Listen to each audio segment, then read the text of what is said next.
Halo semua, ketemu lagi nih dengan channel pemersatu bangsa yaitu Enakin Aja Channel yang bikin fantasi kita terbang tinggi. Namun sebelum kita masuk ke pembahasan yang dijamin seru, jangan lupa like, komen, dan subscribe. Oke, langsung saja kita ke cerita yang membuat pikiran bikin berfantasi. Bagian 1. Awal mula skandal. Pesona sang dosen dan jebakan romansa mahasiswi. Namanya Dr. Adrian Wicaksana. Seorang dosen favorit di Fakultas Ilmu Sosial di sebuah universitas ternama di Jakarta. Setiap kali masuk kelas, suasana seketika berubah. Suaranya tenang, gaya mengajarnya santai, dan yang paling membuat semua terkesima, tatapan matanya seakan berbicara langsung ke jiwa. Tak sedikit mahasiswi yang diam-diam menyimpan rasa padanya, meski semua tahu dia sudah menikah dan punya satu anak laki-laki yang masih duduk di sekolah dasar. Tapi siapa yang peduli soal status? Yang terlihat adalah pesona yang tak biasa, terutama oleh 3 orang mahasiswi, Nisa, Ayu, dan Clara. 3 pribadi berbeda dari latar belakang yang tak sama, tapi memiliki satu kesamaan. Mereka semua tertarik pada dosen yang sama. Nisa, si kutu buku, cerdas, pendiam, dan fokus mengejar IPK sempurna. Anak pertama dari keluarga sederhana di Bandung, beasiswa adalah satu-satunya jalan untuk terus kuliah. Saat skripsi mulai menumpuk dan tekanan dari rumah semakin berat, Nisa mencari dosen pembimbing yang katanya baik hati dan gak ribet. Pilihannya jatuh pada Dr. Adrian. Awalnya semua terasa profesional, tapi Dr. Adrian sering memuji Nisa. Kamu beda dari yang lain, kamu cerdas dan cantik juga. Nisa hanya tersenyum kaku, tapi diam-diam jantungnya berdegup lebih cepat setiap kali mendengar itu. Ayu, gadis dari Surabaya. Latar belakangnya kelam, ayahnya pemabuk, ibunya pergi entah kemana. Di kampus, Ayu dikenal sebagai pribadi keras tapi tertutup. Saat Dr. Adrian memintanya jadi asisten dosen untuk proyek penelitian, Ayu menganggapnya sebagai keberuntungan. Namun perhatian dosen itu melebihi profesionalitas. Sering mengajak makan siang, bahkan pulang bareng setelah rapat malam. Suatu malam, di parkiran kampus, hujan turun deras. Mereka terjebak di mobil selama hampir 2 jam. Ayu menangis saat menceritakan masalah keluarganya dan dokter. Adrian memegang tangannya. Kamu tidak sendiri, katanya lembut. Itulah malam pertama mereka berciuman. Clara, mahasiswi populer dari keluarga kaya. Hidupnya glamor, sering posting kehidupan mewah di Instagram. Di balik itu, Clara bosan. Ia ingin sesuatu yang berbeda. Dan ia melihat tantangan dalam diri Dr. Adrian. Sosok tenang, bijak, dan sulit dipatahkan.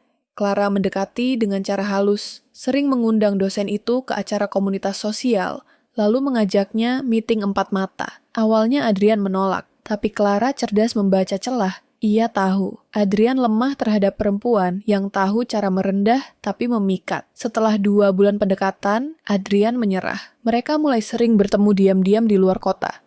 Dengan alasan kegiatan kemahasiswaan. Ketiganya tidak tahu, mereka sedang berbagi satu pria. Dan pria itu tidak sedang bermain secara acak. Ia tahu apa yang dilakukan. Adrian merasa dikagumi, dibutuhkan, dan tak terkalahkan. Ia mengatur jadwal dengan rapi, mengatur pesan-pesan dengan hati-hati, dan menyimpan setiap kenangan mereka dalam folder tersembunyi di laptop kerjanya yang terenkripsi. Namun, lubang kebohongan tak akan selamanya tertutup rapat. Sebuah pesan salah kirim dari Adrian ke Clara yang seharusnya untuk Nisa menjadi titik awal retakan, tapi belum meledak. Belum. Karena badai sesungguhnya akan datang lebih cepat dari yang mereka kira. Bagian 2, tumbangnya kebohongan, 3 garis 2 dan rahasia yang terbongkar. Hari itu Nisa berjalan tergesa ke apotek. Tubuhnya lemas, kepala pening, dan pikirannya kacau. Sudah 3 minggu haidnya tak kunjung datang. Ia bukan tipe perempuan yang mudah panik. Tapi kali ini, firasat buruk tak bisa dibungkam.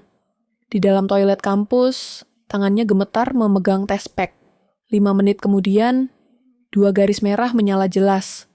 Dunia seakan berhenti. Nisa terdiam. Air matanya mengalir tanpa suara. Ia langsung mengirim pesan ke Adrian.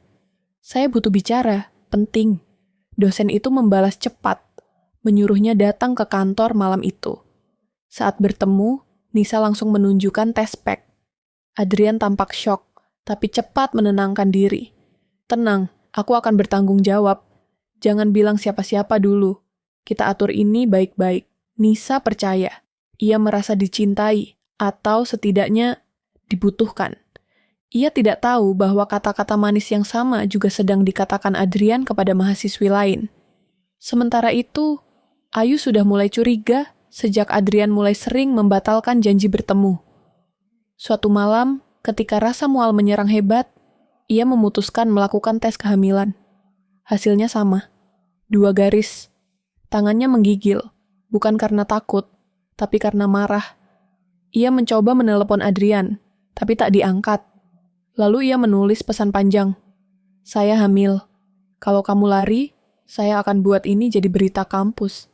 Adrian membalas dingin. Kita bertemu besok. Jangan gegabah.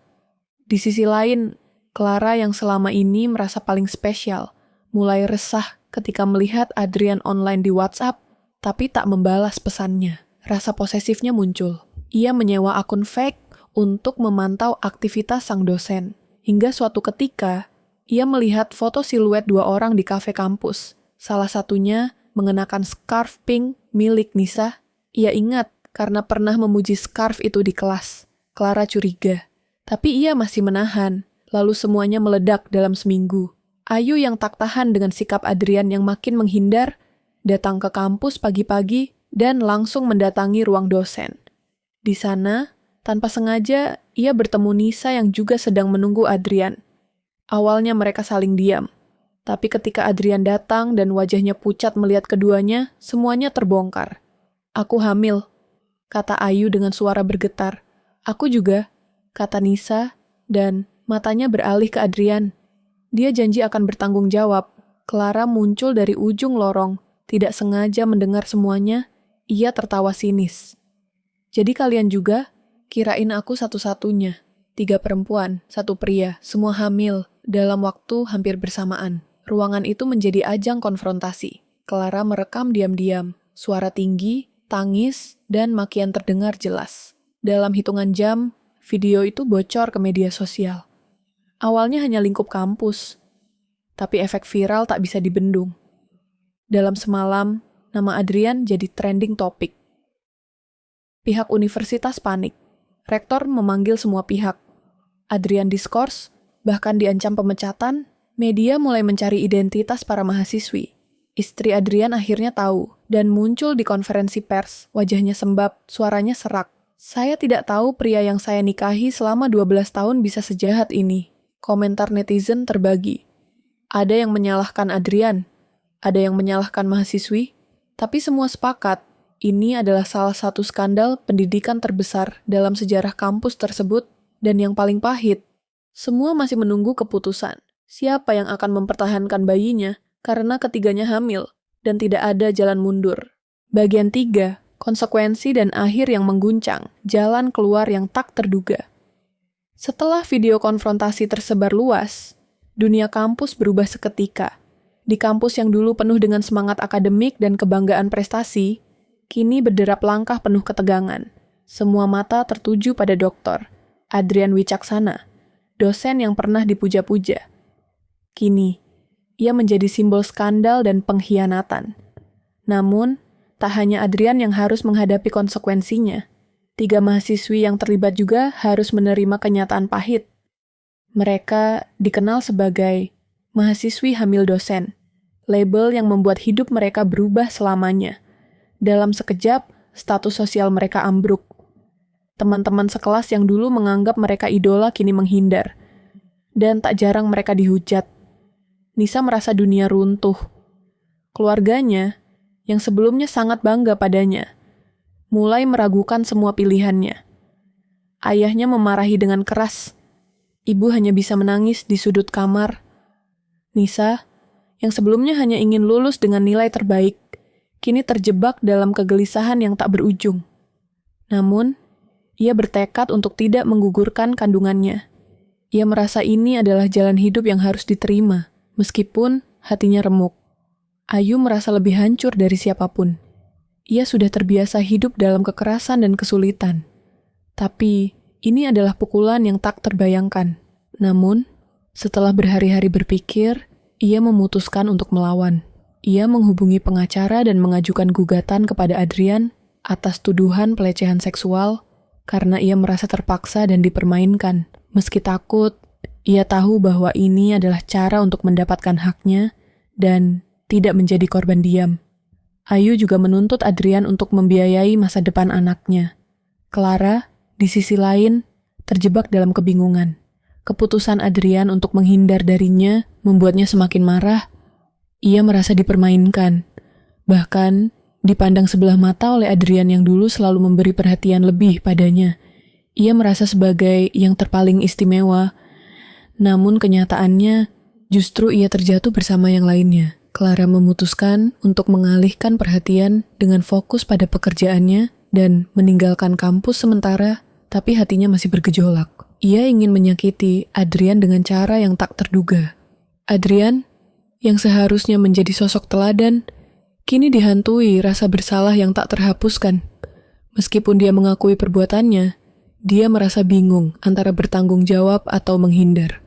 Dalam sebuah wawancara eksklusif dengan media, Adrian mengatakan, "Saya tidak pernah berniat menyakiti siapapun. Saya merasa terjebak dalam perasaan saya sendiri. Saya tidak tahu harus bagaimana, dan semuanya berjalan begitu cepat." Namun, kata-kata itu tak cukup untuk menenangkan amarah publik. Istrinya, yang mengetahui bahwa suaminya sudah tak dapat dipercaya lagi, memutuskan untuk menggugat cerai, dan ia juga mengungkapkan bahwa dia sudah tak bisa lagi memaafkan suaminya. Sementara itu, mahasiswa dan staf pengajar yang dulu mengagumi Adrian kini merasa kecewa dan terluka. Beberapa mendukung tindakan mahasiswi yang melawan, sementara yang lain merasa kasihan pada keluarga Adrian yang menjadi korban tak langsung dalam skandal ini.